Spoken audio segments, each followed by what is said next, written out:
There was a time that anyone wanting a special meal would head to a steakhouse. Anniversaries, promotions, birthdays, retirements, and graduations were all celebrated in true American fashion over a giant slab of meat. But the 21st century hasn't been kind to the steakhouse, and across the country, they're disappearing. Longtime favorite restaurants like Ponderosa, Bonanza, and Outback Steakhouse have all announced massive shutdowns. Locations are shutting their doors for good, and some chains have been struggling for as far back as 2008. Steakhouses are having such widespread problems that you might even call it an epidemic of closures. So let's talk about what's really going on when it comes to these staples of American cuisine.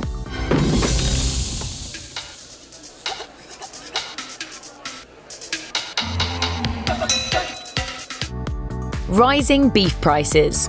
Historically, beef prices go up when droughts hit, since it's harder to maintain cattle in an environment where nothing grows. Droughts aren't going away anytime soon, so market prices continue to skyrocket. The trend continued specifically in 2017 and in 2018. News outlets reported cattle ranchers were still dealing with drought conditions, as well as struggling to keep up with increasing demand.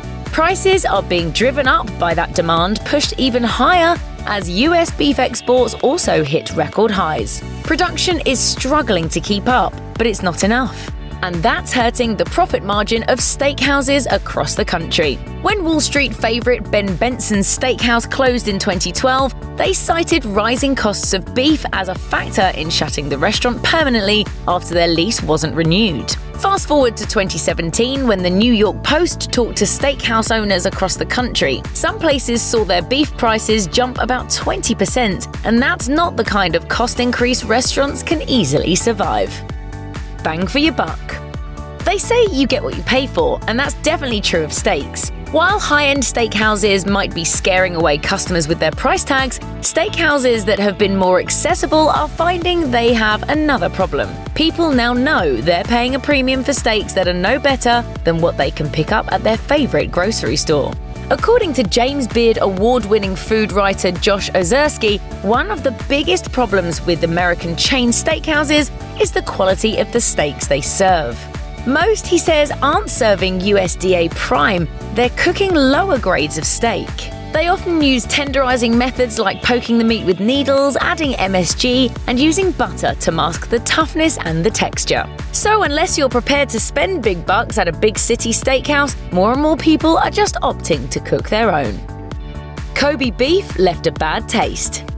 People want to be able to trust a restaurant, and when the truth about Kobe beef started to come out, it didn't make steakhouses look good. In 2012, Forbes' Larry Olmsted called the industry's promotion of Kobe beef food's biggest scam. At the time, there were a ton of US steakhouses that advertised Kobe beef on their menu and charged exorbitant prices for it. But there was a catch. At the time, no real, authentic Japanese Kobe beef was sold anywhere in the US. In the following years, Olmsted revisited the issue. By 2014, there were only a few restaurants in the US authorized to sell real Kobe beef. He said that while there were some legit steakhouses actually serving up the real deal, most of them weren't.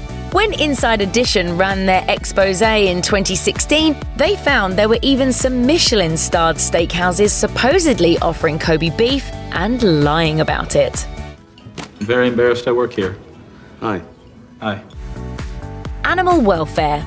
We're not just getting more aware of how healthy our food is, we're also becoming more aware of where it comes from. When you start talking about meat, it's a tricky subject steakhouses are getting caught up in. When Prevention wrote a piece on the cruelest foods on the market in 2012, it included, you guessed it, beef. Protesters concerned about factory farm and slaughterhouse conditions have descended on steakhouses from Toronto to Australia, not just condemning the restaurant, but the diners eating there. In 2016, a coalition of 50 organizations set their sights on Darden Restaurants, the parent company of places like Olive Garden and LongHorn Steakhouse. The movement focused on getting the chains to do more to improve their animal welfare standards and only source meat from responsible organizations. Even though Darden talked the talk, they allegedly didn't walk the walk, organizers said, and that's not good publicity surrounding an already uncomfortable subject. living in moderation.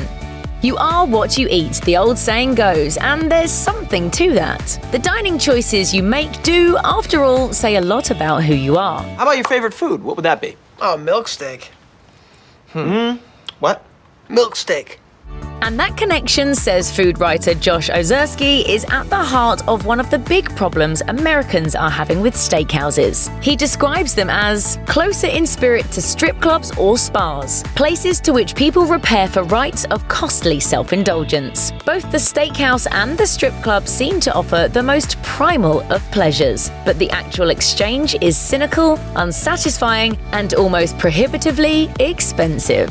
Ozerski argues that heading to a steakhouse to gorge yourself on a massive piece of meat was once up there at the top of the pyramid of life's pleasures. There are slabs of steak, too much alcohol, desserts so indulgent they'll make you sick, and modern Americans just aren't into that anymore. At a time when restaurants are going increasingly healthy, steakhouses are a relic of the not-so-distant past.